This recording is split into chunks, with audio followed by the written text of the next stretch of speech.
Good evening and welcome to Writers Unplugged. This is a series that will air throughout the year in support of Cleveland Reads. Writers Unplugged is a chance to hear your favorite writers or even new to you writers in conversation as if you were eavesdropping on them in a coffee shop. Cleveland Reads is an initiative to improve the literacy levels in our community, and Mayor Bibb has challenged Clevelanders to read 1 million books or spend time reading this year with a goal of 10 million minutes. My name is Jen Jumba. I'm a librarian here at Cleveland Public Library. One of my favorite things besides reading is talking to writers. It's an opportunity to get to know their craft, what inspires their stories, where they like to write, essentially to get to know them better and see them as human beings and not just the name on the spine of a book. So tonight, I am so lucky to be in conversation with best-selling author Mary McKinnon. And after our chat tonight, I'm sure her latest, The Revenge List, will be at the tippy top of your TBR stack.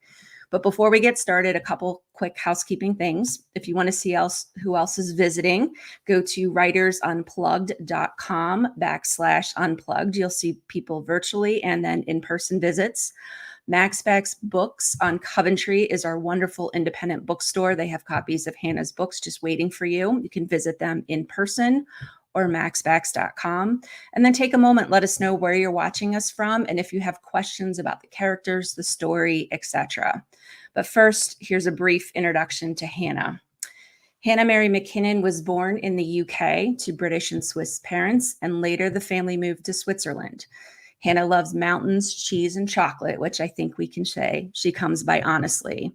Oh, wait a second. This is starting to sound like an online dating profile. And speaking of online dating profiles, she met her husband online in what Hannah refers to as the internet dark ages. She's still happily married with 3 sons, which includes a set of twins.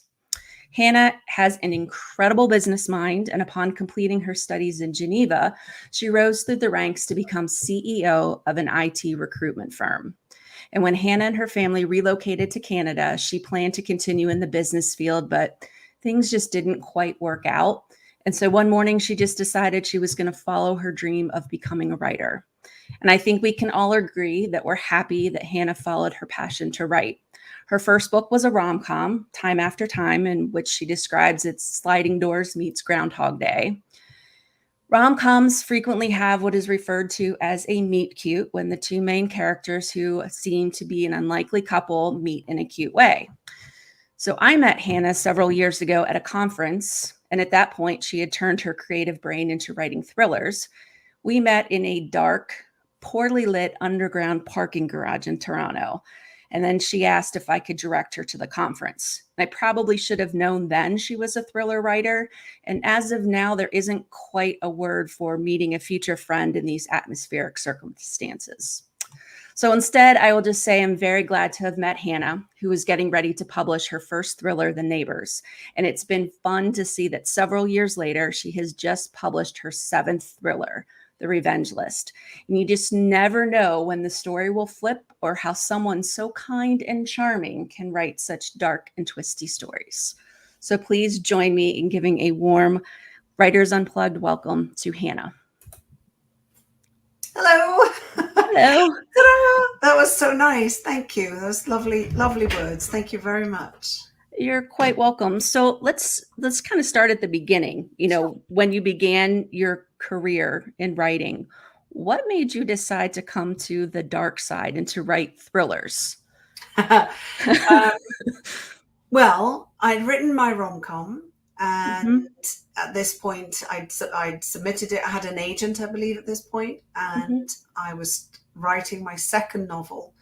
But the first one hadn't yet sold. So you might hear, anyone who's out there wanting to write, they might hear that, oh, you should stay in your lane, you know, stay in your genre. But because my book hadn't sold, I really didn't care.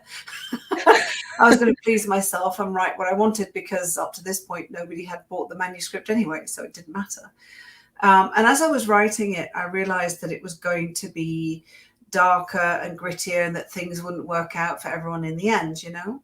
And I'd also just recently started reading thrillers again, which I hadn't touched for a long, long time. And it was Jennifer Hillier's book, a good friend of mine now, who I met her at BoucherCon, the same conference we met at. in Toronto in person. And a couple of years before that, I'd read her book, Creep, her debut Creep, Yes. and decided this is what I want to write. Enough of the lovey stuff. I'm done with that. It's time to kill some fictional people. And it just morphed more and more suspenseful, I think. And I would say that next year's book is probably my darkest yet. Oh.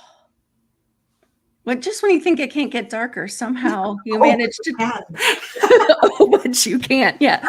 So I'm joined by best-selling writer Hannah Mary McKinnon. This is The Revenge List. So can you? I know, look, twinsies. Can you tell us a little bit more about this book? Sure, with pleasure. The Revenge List is a story about an anger management group therapy exercise gone very, very, very wrong. Frankie Morgan, she's in her early 30s. She works in construction for her father's construction company. She's in project management, and she has a bit of a temper. And she ends up, after a situation with a client followed by a situation with her dad, he strongly suggests that she attend some anger management classes, which she reluctantly does.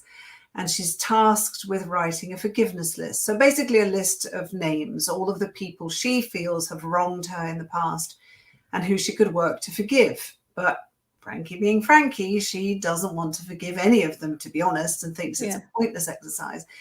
But she writes down the names anyway, and thinks not much of it when she loses the list, and she's not sure where or how, but it's basically gone.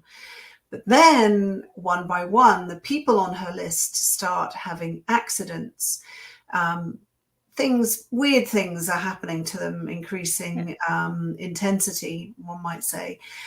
And Frankie's now faced with a problem, not only because, well, is it her list that's causing these accidents? Does she care if it is? Because after all, these are people who she doesn't like. But the bigger problem is that there are a couple of people on that list that she does care for, and her own name is on the list. And she put it there because her past self is the one person she will never be able to forgive. So now she's in trouble. Absolutely. And if you all look closely, you'll see on the cover, which is just absolutely so well done. And then you have a list at the beginning. Yes. So that we all can kind of, you can't see, keep track. So where did the idea of, again, anger management groups, surely you were never part of one. No. And people have asked me if I attended an anger management session just to get a feel for them. And the answer is no, because I think that would be invasive. I wouldn't want to invade people's privacy like that, to basically go and observe. That would have felt really, really wrong. But I did speak with a couple of psychologists to get the setting and the mood and the exercise and stuff right. So the idea in itself came out of frustration, and it came out of maybe mild anger, I guess. So what happened was I had finished writing Never Coming Home. That was last year's book. So this was 2 years ago, roughly. And I was due to write another plot for another novel, because I always write the plot probably 6 to 8 months-ish before I deliver the manuscript. So the clock was a ticking. And I'd had this idea that was in the back of my mind, and I really liked the idea. I sent it to my agent, who really liked the idea. We're geeking out about the story and how this is going to be really cool. But my editor, the publisher, didn't agree. She felt that she felt her words were, it's too quiet. And so I was a bit shocked, because both Carolyn, my agent, and I had really, really liked this idea. And I was convinced, I was almost at the point that I was going to start writing it, because I felt so sure that they would like it, and they didn't. And they said, well, what else have you got? Nothing, but let me come up with something. So I came up with another idea that got rejected. Came up with another idea, which I wasn't sure if they would like it or not. I thought they probably wouldn't, but I thought it would still make a good story. But it was about sisters. And I just had a story, Sister Dear, which published a couple of years before. So that got rejected too. So that was strike 3. And I remember sitting in the back garden, getting frustrated with myself, because I wasn't coming up with something that they liked. And I remember thinking, too quiet. I'm going to give you too quiet. Ooh. What's not too quiet? An angry person. Yeah. An angry person. What could happen to an angry person? Then I disappear down my rabbit holes and what could possibly happen, and and then it built from there. I actually spent, I think it was about probably a good hour or so with PJ Vernon. He wrote Bathhouse. Bathhouse, yeah. He said, just because I think I texted him, or we were in touch about, maybe it was Bathhouse, whatever it was, and he said, well, let's brainstorm, let's have a chat about some ideas. So he was great. We just bounced ideas around, and then I formulated the plot and sent it to my agent, and she liked it. We cleaned it up a bit and then sent it to my editor, who thankfully liked the fourth idea that I submitted. So I'm actually really pleased that she didn't like the first three, because if she hadn't, Frankie would not exist. Yeah. Frankie's like just a really neat character. And I think one of the things, for those of you who have not read Hannah, get caught up, first of all. The entire backlist. Yeah. But the thing is there's humor in your books. Yes. Like, and I think that's you're funny to begin with personally, right? But funny ha-ha or funny peculiar? No, funny ha-ha. I mean, like, for example, in this book, Frankie, is in this anger management group, and they're sitting like in a circle in a room, like in a basement. No, dark and atmospheric, poorly lit. No, that was us. Church hall. Yeah. Exactly, church hall, right? And yet she's thinking, like, wait a second, we put all these angry people together in one space. Like, is that a good idea? And it's just like, you never stop to really kind of think about it, but that's actually kind of funny. It's very funny, because what would spin one person, and then the whole room basically could combust, for lack of a better term. Yeah, I think her internal dialogues, the comment she makes is something along the lines of, you never know what might set one of us off, like fireworks exploding across the room, but the destructive, awful kind, not the pretty ones. Yeah. It's not going to be beautiful colors, and it's just going to be death and destruction. But it was important to have humor in the book, because spoiler alert, she's an angry character. People should not be surprised. I've had a few people who were surprised, saying, this character is angry. Well, it's called The Revenge List, and also on the back of the cover it says she's in anger management, and you don't go to you're very upfront about. Right. You don't attend those sessions if you're as placid as the lake. I mean, you just right. Don't, right? So it was important, but it was important for me, and I want to reassure everyone that Frankie is not on a rant for 360 pages, because that would be exhausting to read. Yes. It would be exhausting to write. I don't want to write. I don't want to read that. I certainly don't want to write it either, because it takes me a lot longer to write the book than it does to read. So I would not want to do that. Yeah.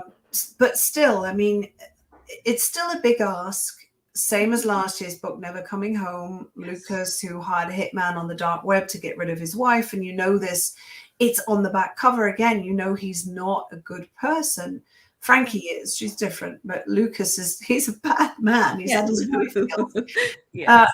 But with both characters, for different reasons, it's a big ask to say to a reader, hey, he could spend a good 5, 6, 7, however many hours in the company of, Lucas's case, a murderer, Frankie's case, somebody who has some temper issues at times. So one way to handle that, not just for the reader, but also for my own sanity when I'm writing the book, is to have these pockets of humor. And I like humor. I love humor in dialogue. I love the banter between the characters, Frankie and her brother. That really made me laugh, how the two of them bounce off each other. Yeah. And hopefully those who enjoy my sense of humor will enjoy Frankie's humor. Absolutely. At the moments, because you have to have those moments. You can't, I suppose you can have a really dark book that's really dark for 400, 500, 1,000 pages, but it's a bit exhausting, really. I mean, probably for a writer as well as the reader. And I know you write a book that is truly you, what you want to happen, but you're also mindful of the reader who's coming Yes. along on that journey, which Exactly. How am I going to keep them turning the pages? How do I keep somebody engaged following the story of a guy who's had his wife assassinated? Now, yeah. how is that funny? Well, he's very wry, he's very droll. Right. He cares very much for his dog and his dad. Yeah. And similarly, Frankie, she is, yeah, she has these outbursts. But when you start uncovering what has happened in her past, and you have, as you mentioned, the list of people at the beginning, the people on her forgiveness list, because let's not forget, it's a forgiveness list to start with that she writes. Yes. Hopefully people will then understand why she is the way she is. And that's what's really important for me. People might not like her, but I hope they understand her. They might not agree with what she does and says, or how she acts in the situation she gets into. But once they start uncovering the layers of her character, hopefully they'll go, oh, okay, I wouldn't have reacted like that, but she's not me. Yeah. So I understand why she might do that. That's really important, to give the character depth. Absolutely. I'm talking to Hannah Mary McKinnon of The Revenge List. And I agree. That's one of the great things that books are able to do, is to kind of get you inside of that character's head to understand why. Like, there's still an outcome, but everybody approaches the steps to get to that desired outcome a little bit differently. Yes. So speaking of characters and how you understand why they do what they do, you know what I'm going to ask. How do you go about creating a character? So first of all, for my protagonist or antagonist, as it were, I need to think about very, very early on, as soon as I come up with an idea, whose story is this to tell? Okay. So with The Revenge List, it was very clear. With Never Coming Home, it was very clear. It's Lucas, it's Frankie.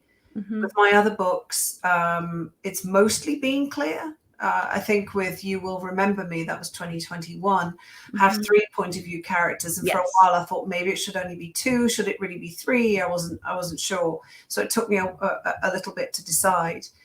But with Frankie, it was very clear. This is a singular point of view character. There's a flash forward right at the, so chapter 1 is actually 10 days after chapter 2, so there's a flash forward, but there's a reason for that. It's to really to start the book with action. Hopefully people go, what that's the idea, a real hook. So I'll think about, okay, it's Frankie's story now. Who is she? What is she like? And I have a whole questionnaire, an interview basically, that I fill in. And it's not just things like what does she look like or sound like, it's other things. How much money does she have in a bank account? Who is she closest to, or who has she been closest to, and is she still? What's her relationship like with her parents? Does she have any pets?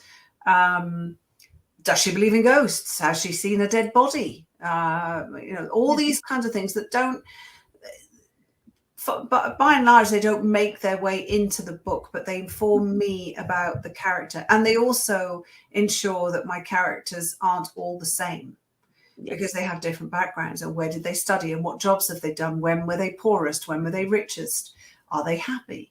Where are they at the beginning of the book? Where are they at the end? Like, have you sold this to like eHarmony or anything like that? It's almost a bit like that, but not really, because actually, we were talking earlier about Thriller Fest. I was at Thriller Fest over the weekend. Yes. And Sean Cosby, he was saying, S.A. Cosby, his latest book just dropped, All the Sinners Bleed. Get it? Yes. If you don't already. He said, he asks himself about his characters, would I go and have a beer with them? Which I thought was a really good question, or a coffee or a tea, or whatever it is. Would I go and have a drink with them? And would I call them if I was in trouble? So I'm going to add those to the list. So it informs me about the kind of character they are inside and out. So I do that. But then before I start writing, I'll also think about what they want and what they need, because they're not and they don't necessarily know what they need, but they think they know what they want.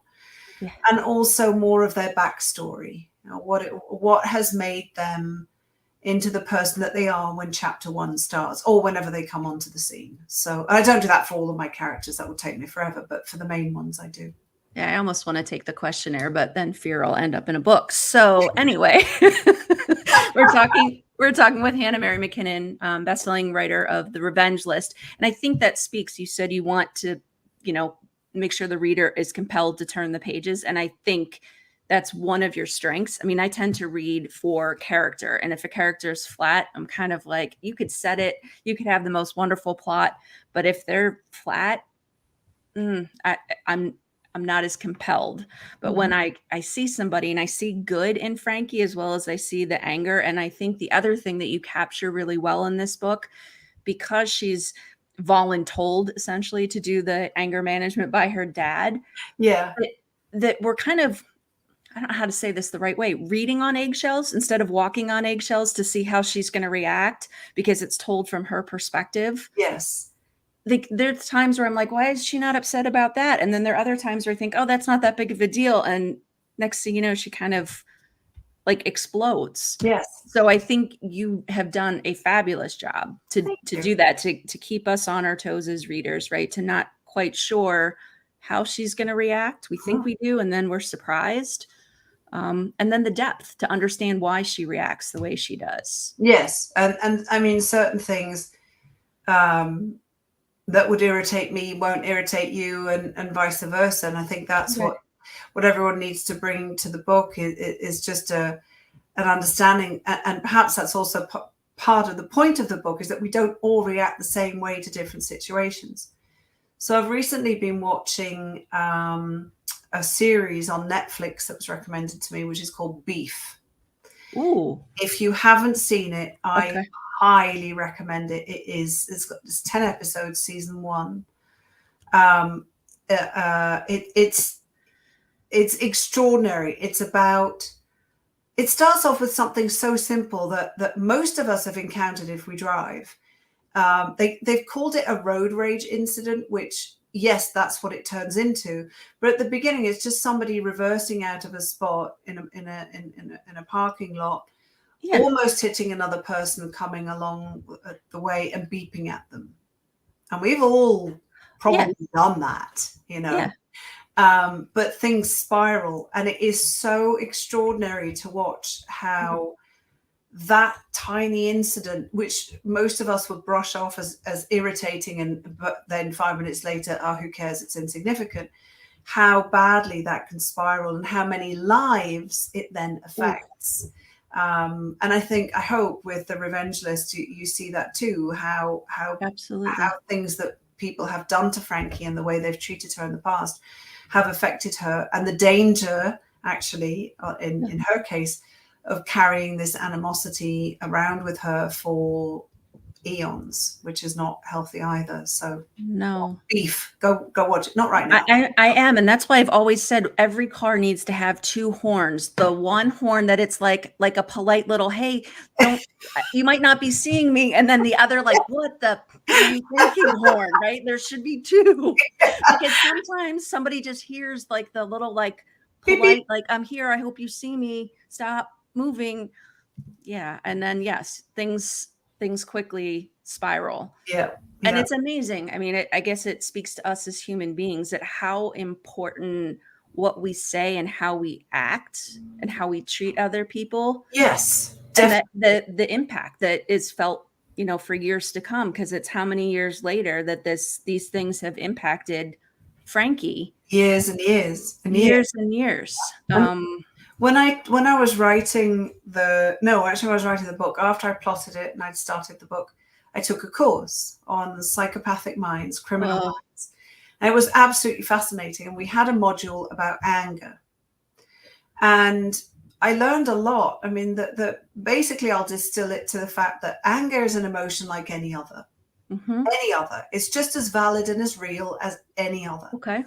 However, it's always pretty well perceived negatively. How many times have I said to my kids, oh, don't get angry?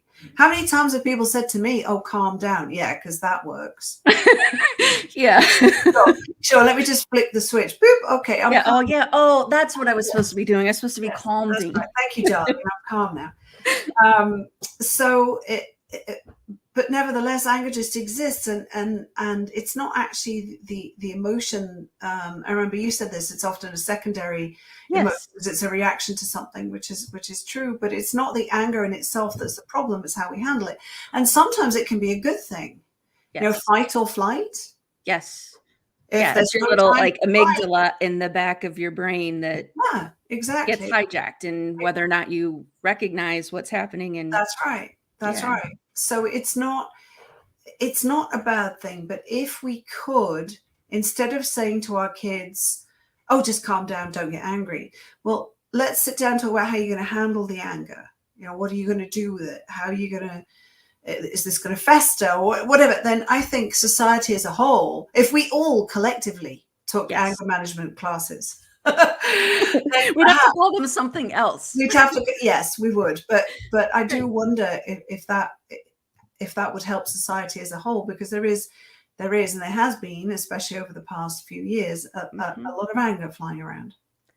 It's funny. Several years ago, I was lucky enough to learn about emotional intelligence as part of a program at a local university here. And same kind of thing. Like, if everybody was taught emotional intelligence, to be aware of what you do and then to manage what you do, it ultimately impacts the people that you have relationships with, whether it's just the person backing out of the parking lot, whether it's your partner, your spouse, your kids, whatever it is. I always thought like that should be taught like in primary school. Yes. So kids can recognize, like, wait a second, I'm angry. How am I going to approach this? Yeah. And when they're real little, I think they're okay, because I think they just live in the present moment. Yes. They're not like complicated like us, where we're thinking about stuff that happened like 3 years ago, and we're thinking about stuff that can happen 5 years from now. Yeah, that's right. Yeah, anger management and budgeting, I think. Oh, absolutely. It's life skills with Jen and Hannah. I would be great, right? That would be great. No, I think it's really kind of interesting. And then what's interesting, similar to books, that we will all read The Revenge List, but we will all bring our own experiences to it. So it's almost like we're reading a different book. Yes. Yes, entirely. Because you'll read something and you might identify with the character, or you might not, or you might say, well, I would never do that. Well, no, maybe you wouldn't, but this character does, because this character isn't you. And again, the emotional intelligence speaks to realizing that people don't all act the same. They don't all act the way I do. That would be boring and horrible. So no, the world would be a wonderful place if everyone. It would be very weird. Be very funny. But that's the part that I think is interesting, that everyone has a slightly different experience when they read a book. And also, as an author, I very early on, even before I had something published, I knew that some people would like it and some people would really not care for it at all. Try not to use the hate word, but I mean, some people really don't care for my stuff, and that's fine, because I don't like every book I read either. It's normal. I don't like, and that's okay. And it's okay. And sometimes it's just not the right book for you at this point in your life, that you will come back to it a year later, 2 years later, and go, oh my gosh, this is amazing. This is brilliant. And Agreed. And other thing I like about your books and the characters is they're things that are relatable, right? That could happen to us, right? Some of those circumstances. I mean, some of them are really, books have really crazy scenarios, but the stuff that happened to Frankie could have happened to any one of us. I like the people that are on her forgiveness list. Yeah. Yes, I think so. I think the stuff that happens. I told this story the other day. Frankie has a high school nemesis, a high school bully. I had someone in high school who was not very kind to me, not the extent that Chelsea Fisher is to Frankie in the book. I mean, no, not even close. I mean, nowhere near anything like that. Right. But nevertheless, someone who was not kind. And I had a high school reunion about 15 years later, and we ended up sitting opposite one another at the table. Huh. And they were saying how oh, wasn't high school brilliant? It was such a great experience. And I said, actually, no, it wasn't it? Why not? And I smiled and I said, well, in part because of you. Good for you. And I think I was about 30 at the time.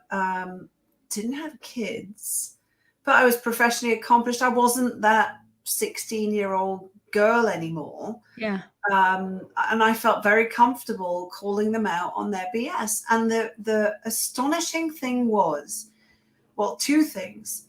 They had no recollection of it, like none, to the point where they weren't pretending. They just, I think, didn't realize at the time what impact their work, because it was never physical. It was always, which is, I think, is worse. Yeah, I mean, not to say that physical. I don't. Well, I condone don't know.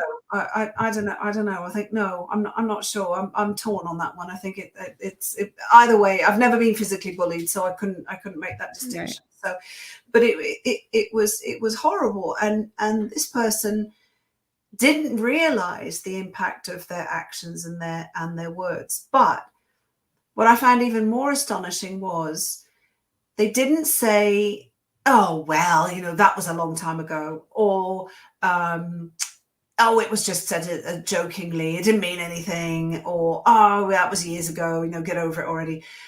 They were actually quiet for a moment, and then they said, you know what, I'm really sorry, I had no idea. I had absolutely no idea, and that's awful. And I have kids, and I'm really sorry that I made you feel that way. And wow. I almost didn't go to that reunion because of this animosity that I was still not bags and bags of it, but right. Certainly a carry-on suitcase of it, perhaps maybe a handbag. And that night I set it down and I never picked it up again. And if you ask me now, what was so bad about your high school experience? What was it that they actually did? Yeah, I'm hard pressed to tell you, because I let it go, as the song says. Yeah, well, and Elsa, don't. Well, it's so hard not to, but I respect you. I love you, so I will not. But otherwise, I'll be talking about building snowmen. So we're not going down that road. No, not today, anyway. But I just lost my train of thought. But I think it goes to was it Maya Angelou who said that people will long forget what you said, but they'll never forget how you made them feel. Right. Yes. And so yes, and that's horrible to make somebody feel that bad. Yeah, it is. It really is. The thing that made me laugh as I wrote the book was the quote at the beginning, which says, "If it's a Spanish proverb, and it says, if I die, I forgive you. If I recover, we shall see." It's just, and I thought that really emblematic. Worked. Yeah, and this humor runs throughout your books. Yes, good. Yes, good. Which is terrific. So we're talking with best-selling writer Hannah Mary McKinnon of The Revenge List, her most recent seventh thriller? Sixth thriller, seventh book. Oh, sorry. Yeah. But you have a seventh one already written, right? And actually, I have a seventh. Yes, so books 8 and 9 are written, and I'm now working on 10. So yeah, I think I can. I know you can. I know. Yeah, it's so fun to see. The first time I met you, it hadn't published just yet. That's so right. I was like, I can't buy something and have you sign it, and that was The Neighbors. And to That's see, right. Yeah, to see you, it's so fun to watch and see you shine and see you do so remarkably well. And it's a testament to how you approach writing, right? Which I'm sure there are people that are listening and watching that want to know a little bit more about that process, in terms of how you approach a story once you get that little gem of an idea. Sure. So I am a very heavy plotter. I've always outlined a bit, and I think the more I write, the more I outline. Particularly because last year and this year I've been writing 2 books a year. I mean, 1 book a year is a fair old clip, but two is a little bit nutty, to be honest. Some people write more than that, and I don't know how they do that. I have no clue. But for me, You're probably in an anger management group. quite possibly, yeah. Yeah. So when I have the idea, I always need to know or think I know what the end will be, because the way I see it, it's like building a bridge across the river. Okay. I know where the starting point is, but if I don't know where the other side of the river is, or where I'm going to put that final stone, then how can I possibly build towards it? Or if I'm going somewhere, if I'm going out for a drive, well, do I have a destination in mind or what? Yeah. So I always plot, I always outline. I have a whole method that I use, which is a combination of Save the Cat, the screenwriting book. There is a Save the Cat Writes the Novel, which I have not read, and a course that I took, I don't know, 5 years ago, called Plot Stormers from writershq.co.uk. Sarah and Joe run this program, and they're absolutely brilliant, very funny, very strong language. So if you don't like strong language, don't take the course, because you won't be impressed. But otherwise, take the course, because it's absolutely brilliant. So it's a combination of that. So I've got my interviews, I've got my backstory, and I start plotting. And it depends. Generally, the interviews come later, but the plot will come first. The idea, the beginning, the end. Whose story is it? And then I break it down. My initial plot is 4 points. That 4 points. There's a character and something happens to them. Okay. They react to it and something worse happens. There's a character, they have a problem. Something happens, it makes it worse. They try to fix it, it makes it even worse. And then it gets resolved, or it doesn't. So it's really 4 points. Then I expand that to 7. I expand it to 15. I expand it to 30. And then I start writing once I've got that. That's your business brain, wouldn't you say? Like this is the outcome, and then you're back casting in order to get there, and then kind of making it into smaller, more manageable. Yes. So I have taught a plotting course, and I called it "How Do You Eat an Elephant?" And someone asked me once, so Hannah, how do you eat an elephant? I thought, with a knife and fork? What kind of exactly. I have no idea. And the answer actually is 1 bite at a time. Yeah. So that's why I call it How to Eat an Elephant, because my books are around 90,000 words. That's a lot of words. That is a lot of words. Blank pages, 300 blank pages that I have to fill. That's a bit scary and daunting. But if I break it down to 2,000 words per chapter, and there's a reason why I say 2,000 words. 2,000 words per chapter. Well, 2,000 words, that's okay. Yeah. We would write 10,000 pages in 10,000 words in school, right? Like for a paper. So if you break it down, if I break it down into my 30 chapters, write 30 chapters, 2,000 words, that's 60,000 words.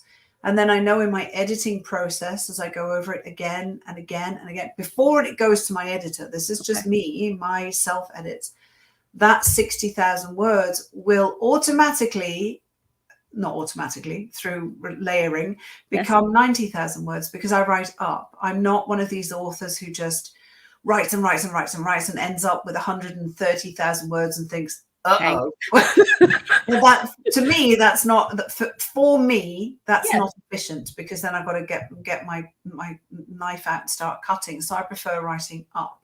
Just get the bare bones of the story out. Not much dialogue. Lots of dialogue, not many dialogue tags, not much emotion, not much setting.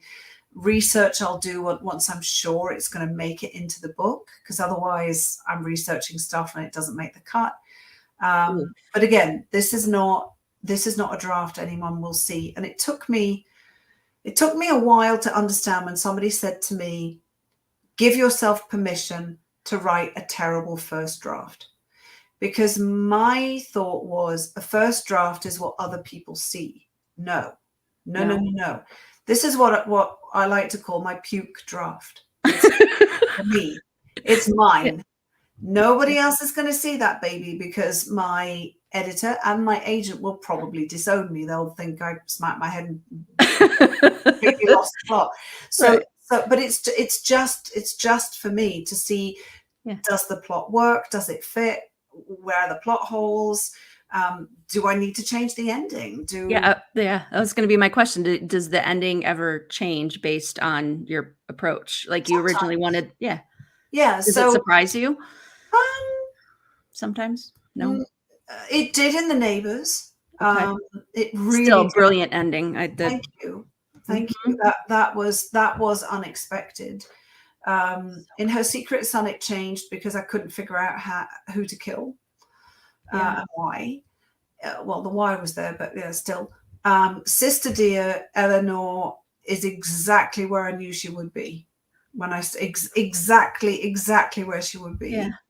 There's some slight variations in how she got there, but the last scene is exactly what I imagined. And then in You Will Remember Me, that was a tricky one. That's my amnesia thriller, which Yeah. author achievement unlocked. I'm not doing that one again. I'm not doing a point of view character with amnesia. That was really hard. Yeah. I still don't know how you did that. I marvel Neither at do it. I. Well, Lots of coffee, I you did suspect. it very well. Thank you.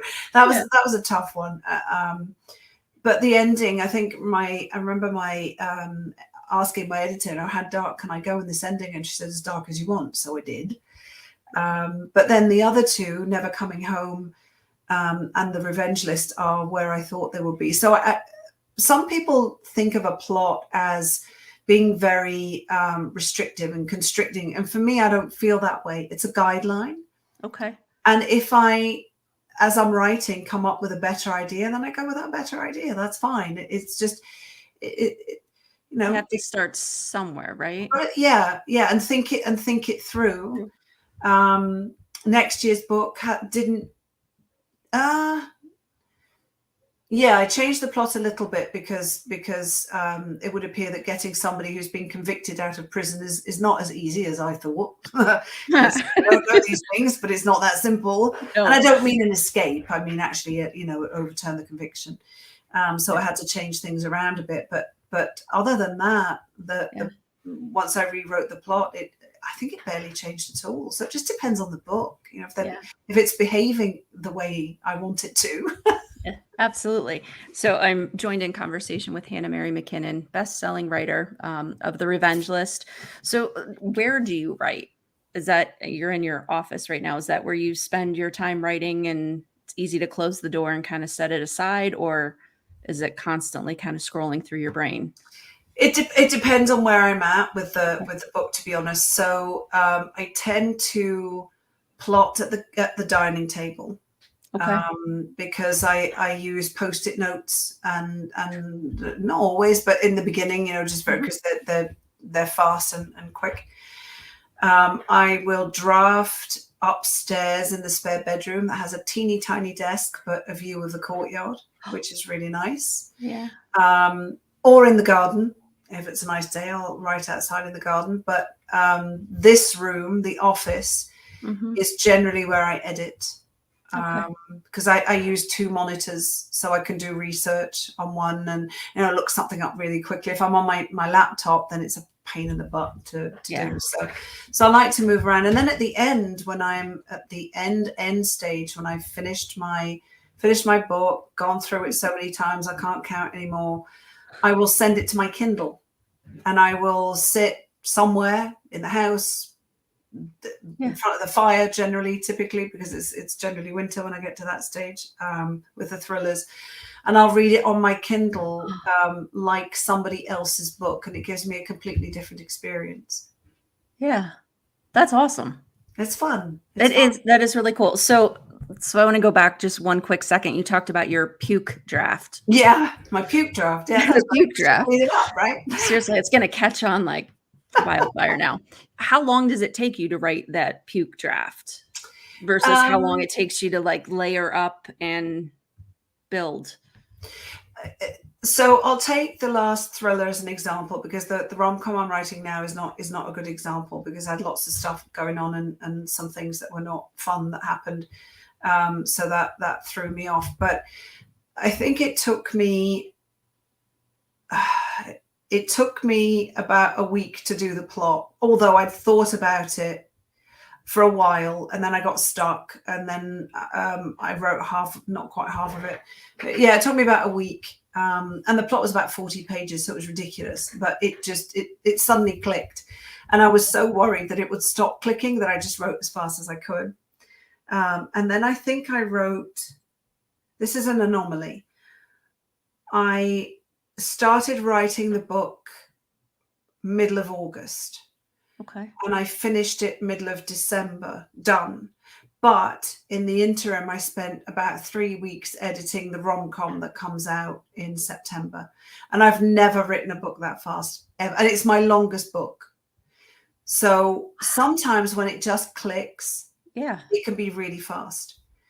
I think the Revenge List, I think that was all in probably with the plot and everything about 5 months, maybe. Wow. Now that's the point where it goes to my editor. And then there are 5 months. Yeah. And then there are edits. Right. So, yeah. And that then depends. You will remember me. There were a ton. The book for next year, not many, and the Revenge List, there weren't that many either. So it was maybe a week or two. So, but it just depends. And just because the book for next year, I wrote it really quickly and there weren't many edits, doesn't mean that the next one will be the same, because it just depends on the story, you know? Absolutely. But I would say you're doing pretty awesome if you're well, writing like not 1 book a year, 2 books a year, and then you're doing 2 different genres, because you just mentioned you have a rom-com coming out in September. So that's 3 months from now, roughly. Yeah, 3 months, 26th of September. Okay. I will remember that for sure. Very fun. So let's talk a little bit about the Revenge List, right? So you have like opposite ends of the spectrum, if you will. You have like forgiveness and you have revenge, right? And both want the same outcome, right? Is just to kind of like, purge that or clear that or whatever, so that you can, as you said, drop your handbag, I mean, we all come with baggage, right? I always say it's just how much, if you have to check it, or does it fit like in the overhead compartment or the seat in front of you, right? We all have it. But when looking at that, like 2 very different approaches. And so the first part of your book, I mean, it's talking about forgiveness, and it's like, okay, I can get this. And then all of a sudden it just flips to still accomplishing the same thing, but 2 very different approaches. Yes. Yes, it does. And it's going to be difficult to talk about that without giving anything away. Yes. So no spoilers. Yeah. No, we can't do spoilers. But yes, there are situations I think that Frankie finds herself in where there is definitely an element of revenge, whether it's hers or someone else's. Well, she has the mindset, if I'm understanding her correctly, that forgiveness is almost a sign of weakness. That's her. It's almost like you gave permission for somebody to do wrong to you. Yes. And I think that's why she's so conflicted about having to create that in the first place. Yes, because she remembers something that she said to her mum when her mum said, "Oh, you should turn the other cheek." Her response was, when she was a kid, "Well, why would I let somebody slap me twice?" which is another humor. I love it. Fair question, fair question. And what I thought was really interesting as I started thinking about this idea is, if you wrote a forgiveness list, not a revenge list, but if you truly wrote a forgiveness list, you're wrestling with this thought of, these are people who have wronged me, but I need to let this stuff go. I really need to let this stuff go. And you make a list of names, and then you read the paper, and one of the people on your list has had an accident. How much of you is going to feel bad, and how much of you is going to think, well, karma, they had it coming, It's that whole thing that two opposite things can be true at the same time. Yes. Which I think we all as human beings grapple with. Yes, exactly. Is there a bit of Schadenfreude, as they say in exactly, German? Right. You think, oh, so and so, it could be something as simple as you know, the mean girl from high school, she had her car stolen. You Yeah. know, nothing physically how much she had the car. It's horrible, but and it's not nice or anything. But nobody got hurt in the process. So Yes. karma. Would you think that? Would you think, oh, that sucks? This is being recorded, so I will abstain from answering. But that's what was so interesting when I found that Exactly. character. How do you feel if you've made this list and now these people, or that are starting to have these incidents? Do you feel bad, or do you feel a tinge of happiness? And if you do, will you admit that to yourself, let alone anyone else? True. I think that's the thing. And almost like every book makes me think. When you write a book, there's always this, it just distilled to, you know, one essential question. And that's the question I think that I took away from your book, The Revenge List, is, yeah, would you delight in their unfortunate mishap, or would you feel bad? Exactly. So I had to look up a word Okay. referenced in your book called apophenia, right? Which is basically the tendency to perceive a connection or meaningful pattern between random things. Yes, that's like confirmation bias I was aware of, but this one I'm going to say it wrong again. Apophenia. I just wrote it down. I'm not exactly sure how you pronounce it, but yeah, you can say anything. You have this charming accent, so say however you want, and we'll all that take sounds it. good to me. But yeah, seeing a connection or a pattern where there really isn't one. Right. Basically shoehorning or attaching things, stringing things together, giving them a meaning that doesn't actually exist. Yeah, there was like an element of, I don't want to say paranoia because that's not quite. There was an element of that I'm reading it, and I was like, is that really kind of happening, or is that connected, or was that just something that? And sometimes, you know, it's hard not to want to establish connections between things. Yes. It helps us make sense of the world, right? Yes, that's right. Exactly. Because otherwise, it couldn't be that random. Exactly. You know? Yeah. And there's the same thing. You know, once is a fluke, twice is a coincidence, three times a pattern. Absolutely. And there's reference to that as well, as these people on the list keep having incidents. But she's still not sure. Is this really connected? You know, if she hadn't written this list and these three people, she'd learned that these three people had these incidents, would she have seen the connection? Right. Or if I mean, even if she hadn't written the list, would she even be aware of what is happening to them? Yes. Right. Because that's the other thing too. Like I'll say green car, there's no green cars on the road. And I guarantee we're all going to see tons of green cars tomorrow. Right. Just because you kind of mention it. Right.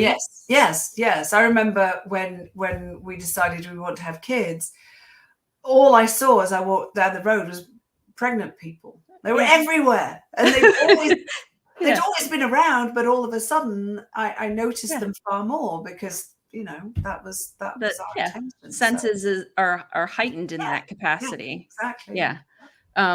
So the other thing that always interests me in your books is you do a wonderful job with family dynamics, and I know you have a great family. I do. Fabulous family. But the same thing happened. You know, this is not a spoiler. We learned this in the very beginning that sadly Frankie's mom had passed away. It was a hit and run accident. And how she handles it versus her dad versus her brother. It's kind of like we'll all read the same book, The Revenge List, but based on our life experiences and things, we kind of read a different book. But that same incident happened and all three reacted completely differently.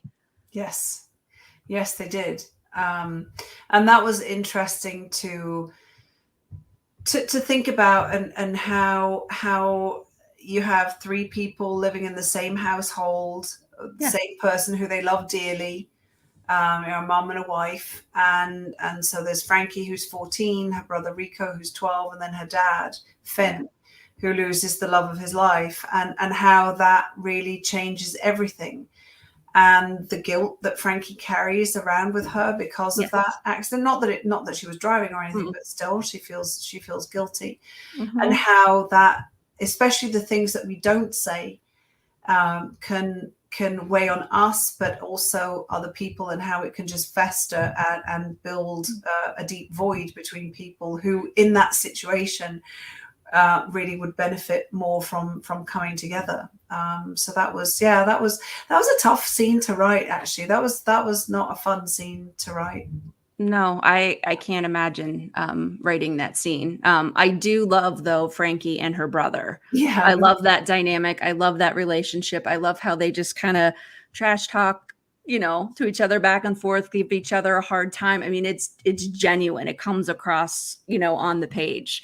thank You you. know, Thank yeah. I'm always stunned and flabbergasted and kind of in awe that I have access to roughly the same words you do, except for apparently apophenia. But they'll look it up. I'm pretty sure I Googled it, I didn't just pull that one out of my brain. No. I did. I had to research it a little bit. I did a little bit of research on that, a little bit of research on, confirmation bias and anger and that kind of stuff, preparing for this. But you string them together in a way that creates these wonderfully dynamic, complex human beings, characters with talking the way we talk, right? It never is stilted. It is never like, oh my God, nobody talks like that. Thank you. So yeah, love it. Dialogue is one of my favorite things to write. And for anyone out there who is watching this and who is writing, yeah, I want to make one thing really, really clear.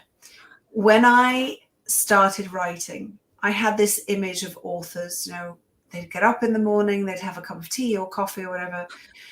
They'd float down to their computer and switch it on, and just words would flow effortlessly. That's not how it works. No, it's not. No. Let me shatter that illusion and burst that bubble and all the other ways of saying that immediately. Because, again, if you read my puke draft, it's vastly different to the finished product. I mean, completely different. So this is spending a month or probably about 4 to 6 weeks getting the puke draft down, and then going over it again. Remember I said 60,000 words, yes. Puke draft. Yeah. There's another 30,000, 35,000 words that goes into that. Yeah. Yeah. And generally it's about 50%. Third of the book. Yeah. Yeah. So I start with 60, I end with about 90. That's an add-on of 50%. And that's 50% of layering, of developing. And I might be on my last round of edits, and I'm reading through it, and I think, oh, yeah, if I go and put something on page, 25, and then, something else, little dab here on page 72, and then another one on 183, this thing on page 225 makes far more sense. So that I equate it to people who paint. Mm-hmm. I can't paint to save my life. I can barely manage a stick man. But no, seriously, if you watch somebody paint a portrait, they'll start off with a blank canvas, a U for approximately where the face is going to go, 2 dashes for the eyes, that's where the eyes are going to go, an L for the nose, and another dash for the mouth. I can manage that. Okay. I can do that. Perfect.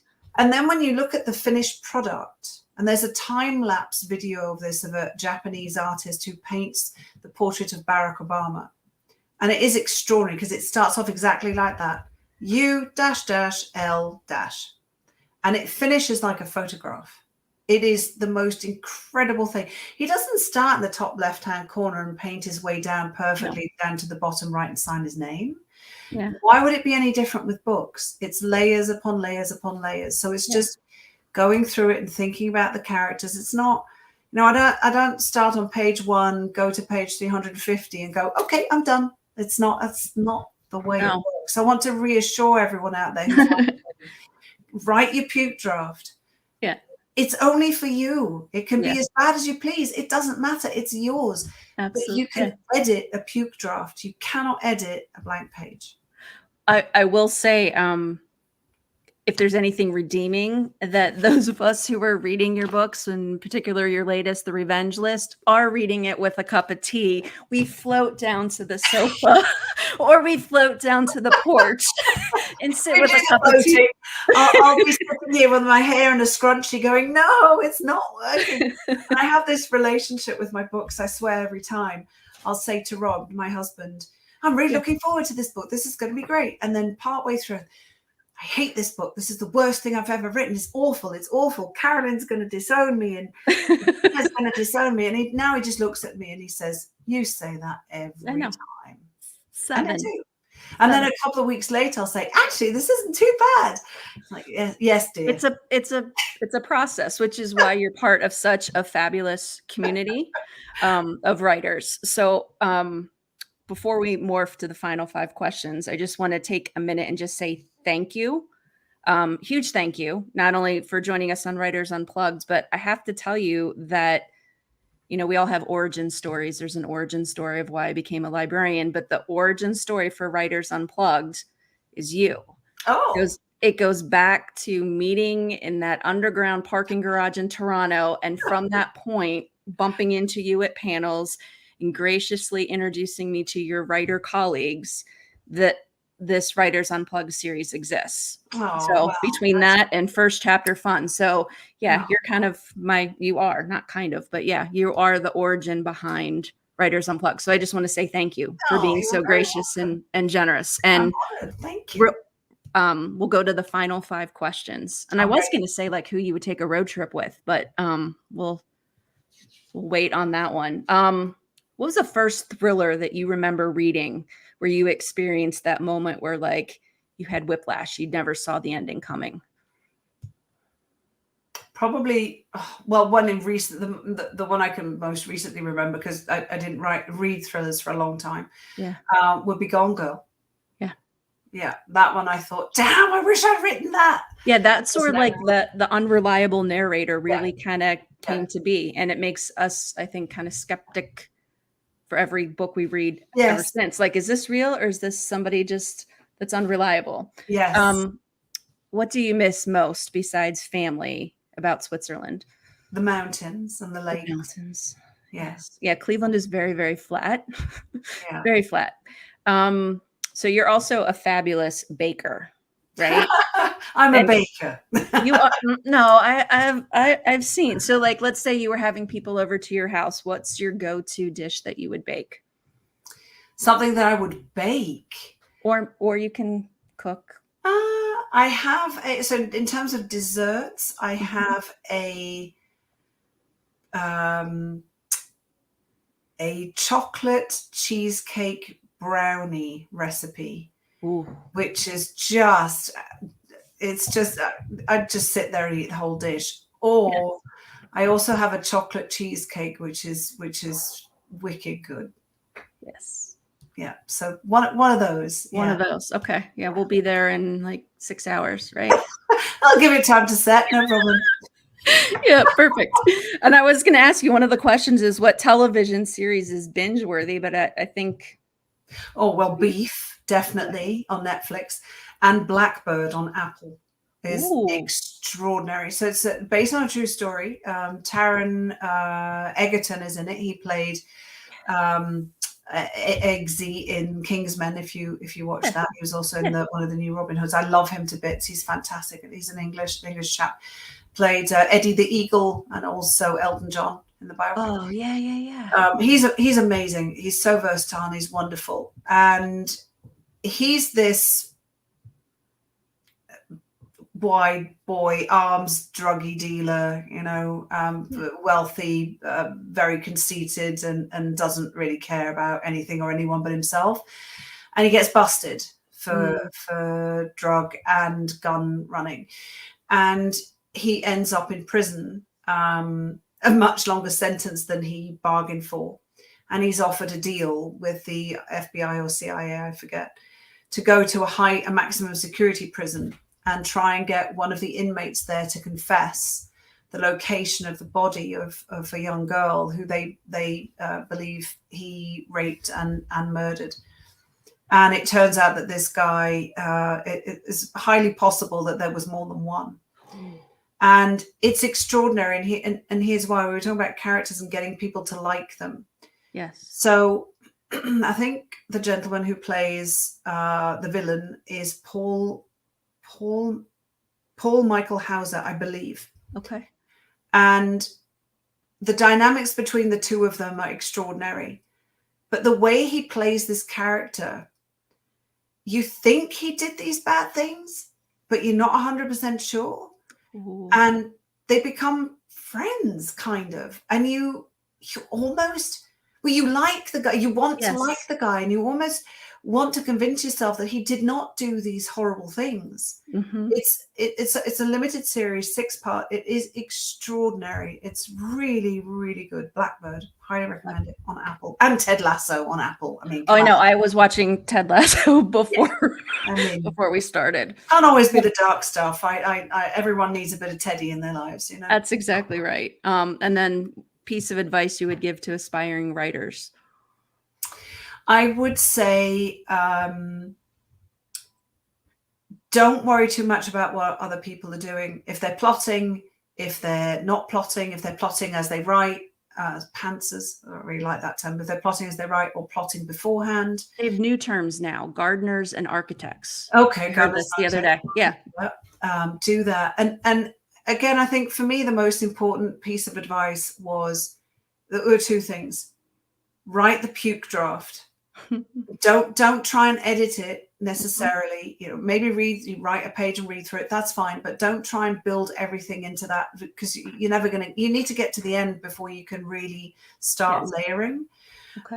And if you're not sure what happens in the next scene or the next chapter, but you know what happens 3 chapters later at the end, go write that. Skip ahead. Nobody said a book needs to be written in the order that it is read. Nobody said that. Case in point, you will remember me, 3 point of view characters. Yeah. I did not write them alternate. I just wrote one, and then the second and the third, wove stuff together, and then edited a lot because it was hard to write. So that would be my advice. That's awesome. So a huge thank you to best-selling writer Hannah Mary McKinnon, talented storyteller, I think an even better friend. So I want to say thank you to the tech team, Mike, for making sure everything goes smoothly. And then thanks to all of you who are watching and listening to Writers Unplugged, and for sharing your love of reading with each other. I'm Jen Jumbo with Cleveland Public Library. Have a good evening. Happy reading. Thank you, everyone. Thank you.